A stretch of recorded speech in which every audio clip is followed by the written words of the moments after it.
샬롬 할렐루야. 마태복음 7장 24에서 25절여.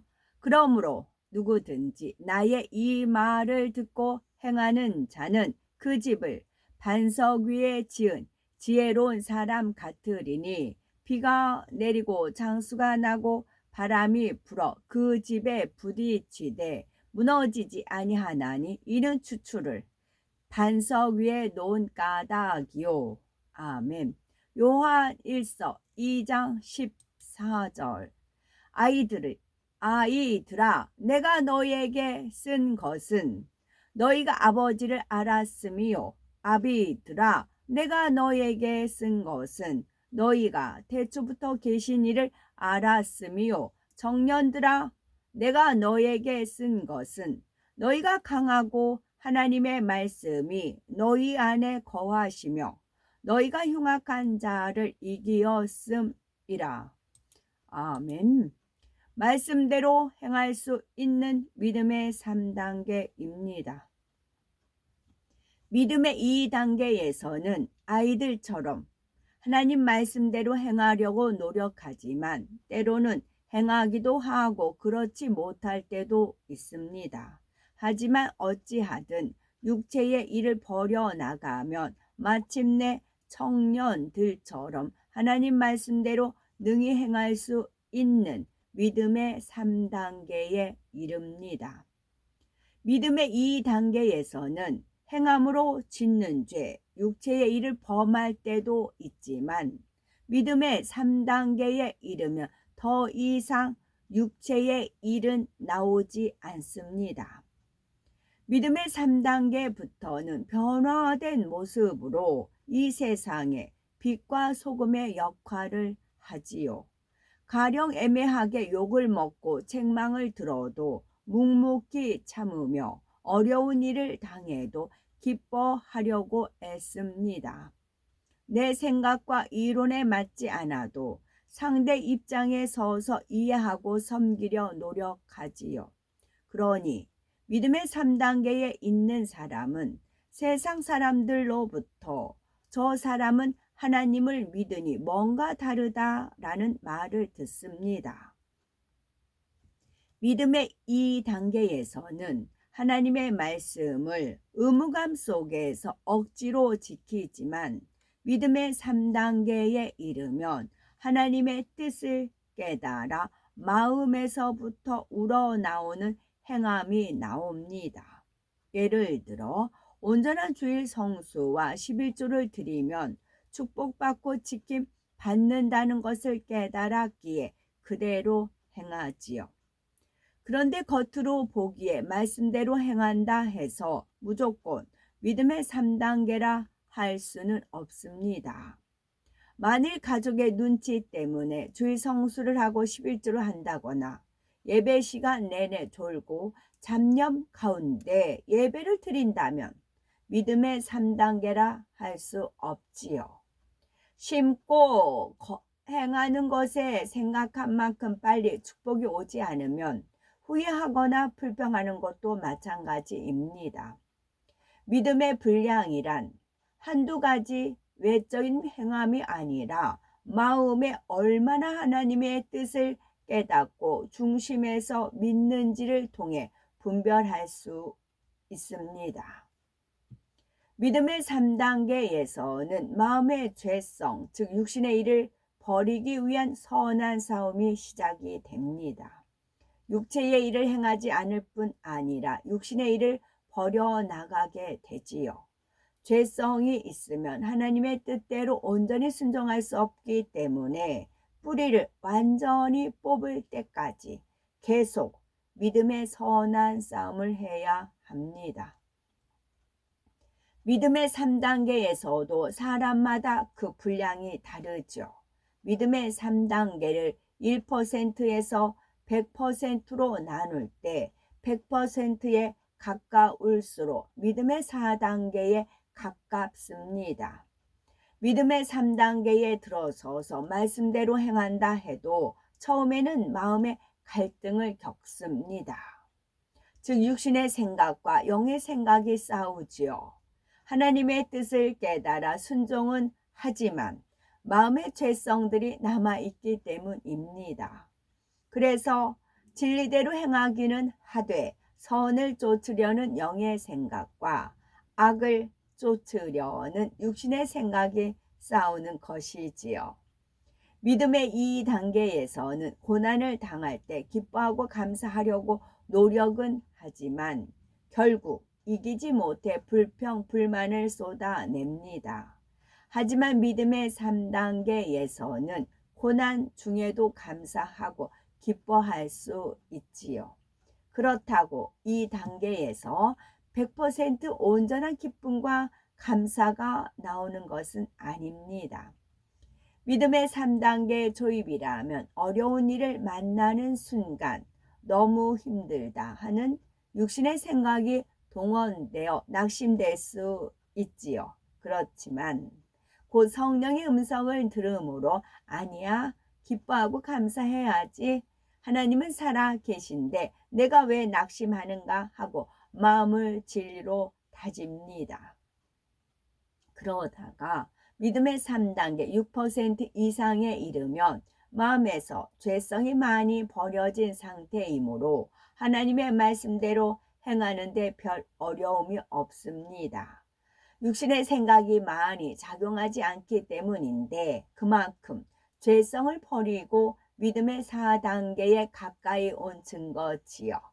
이때는 갑자기 어려운 일을 만난다 해도 낙심하거나 불평하는 생각보다는 하나님을 의지하여 기뻐하고 감사하려는 생각이 먼저 떠오릅니다.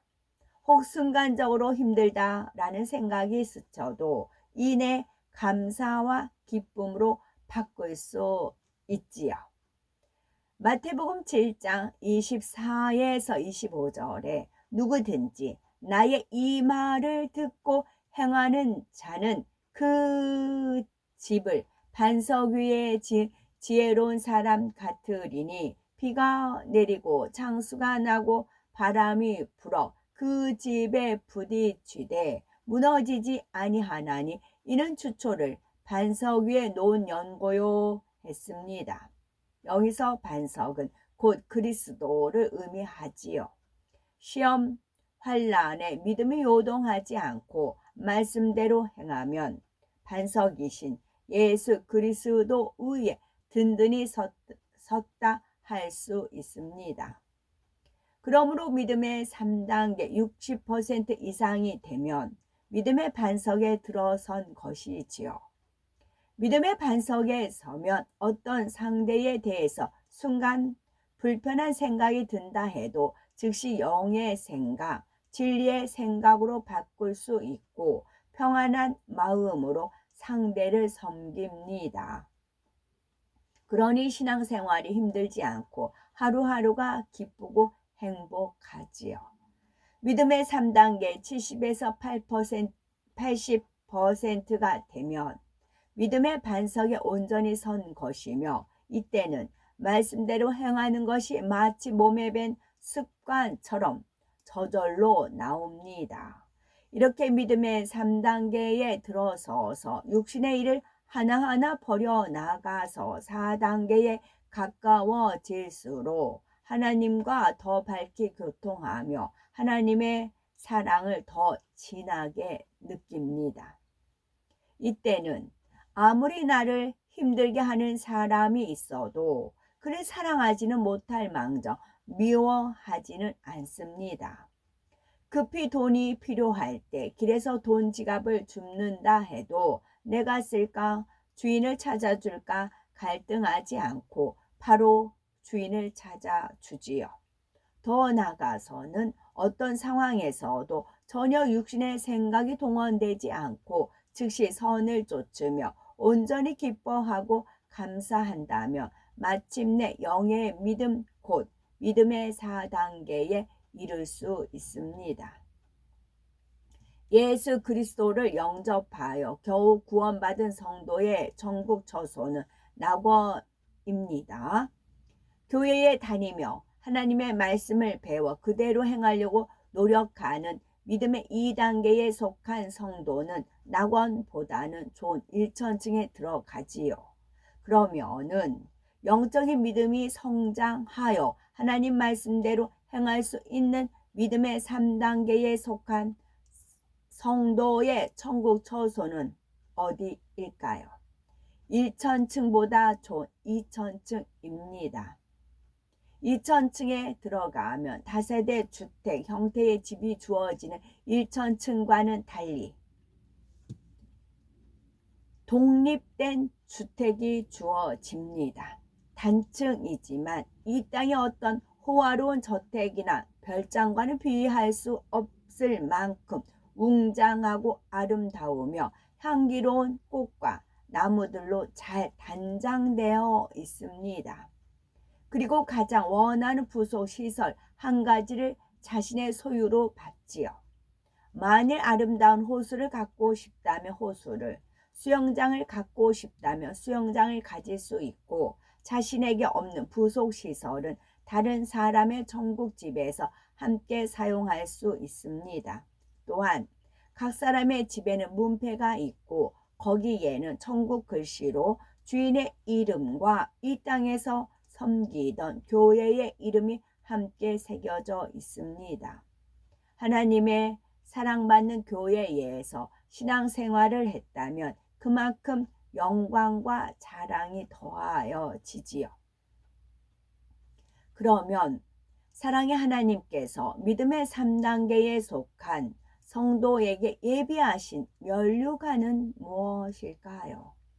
이들은 하나님의 말씀대로 행하며 사명을 잘 감당하여 하나님께 영광을 돌렸기 때문에 영광의 면류관이 주어집니다. 가령 전에는 작은 일에도 혈기를 냈는데 교회에 다니더니 착하게 변했다 라고 가족이나 주변으로부터 칭찬이 자자하지요.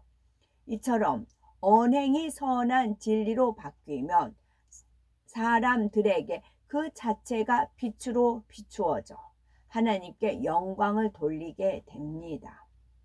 2천층에 들어가는 사람은 자신이 행한 것과 비교할 수 없는 빛나는 영광의 면류관을 상급으로 주신 아버지 하나님께 감사가 넘쳐납니다.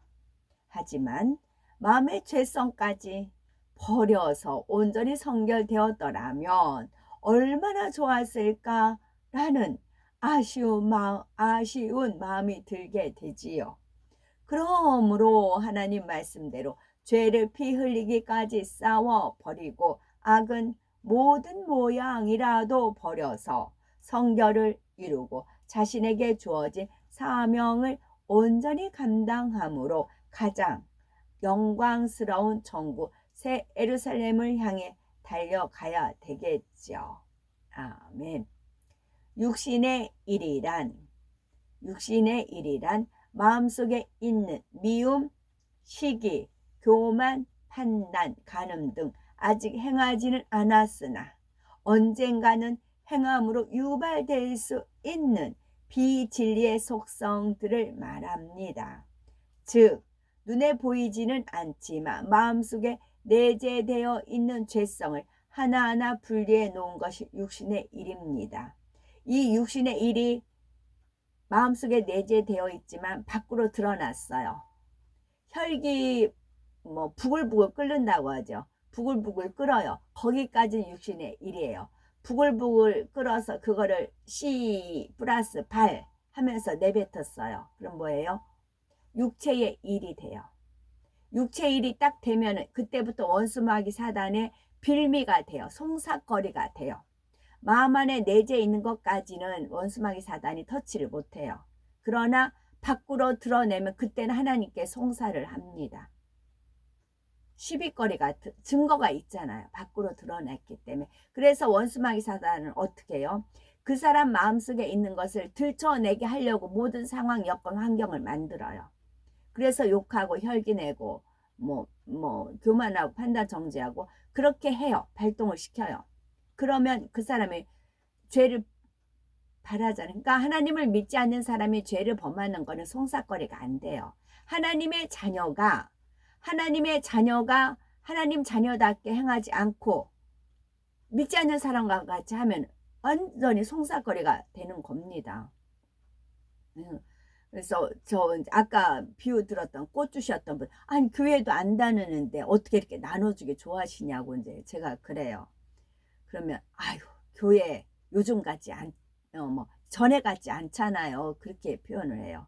전에 같지 않잖아요 라고 표현을 합니다. 완전히 하나님을 이제 땅에 명예를 떨어뜨린 게 누구예요? 하나님을 믿는 자녀들, 교회 다닌다는 사람들이 하나님 명예를 땅에 떨어뜨렸다고요. 이제는 우리가 말씀을 아니까, 말씀과 기도로 거룩하여진다는 말씀들을 아니까 이제는 하나님 명예를 세워드려야죠. 누가 그렇게 세워주겠어요? 하나님 자녀들이 세워줘야지요.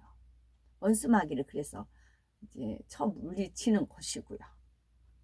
그래서 오로지 먹으나 마시나 무엇을 하든지 하나님께 영광 돌리는 삶을 살아야 되는 겁니다. 그러려면 육신의 일마저 버려야 돼요. 우리 마음 안에 미움, 시기, 교만, 판단, 간음 이런 것이 있으면 상황, 여건, 환경이 되면 언제든지 나온다고요. 욕과 같이요.